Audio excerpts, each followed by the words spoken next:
হ্যাঁ, আজকে আমার কপাল ভালো, রাস্তায় পাইছি। নিমদেবের কাছে থেকে দেবনায়ক পয়সা দিয়ে নেন না। 100 টাকার নোটটা আমার কালকে আড়াইশাল। এই বুঝকি, মিশা কথা করতে পারিস না। এই পয়সা যে তোর, তার প্রমাণ কি? ওইটার মধ্যে আমার দাদার ফটো আছে।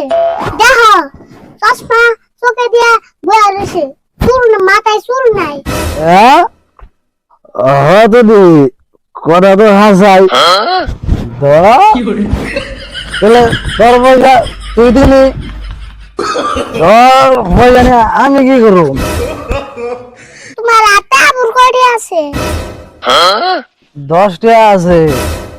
কে, এটাও কি তোর? হ্যাঁ, ওই 10 টাকা আমার। 100 টাকা নগেই পড়ছে। না না না,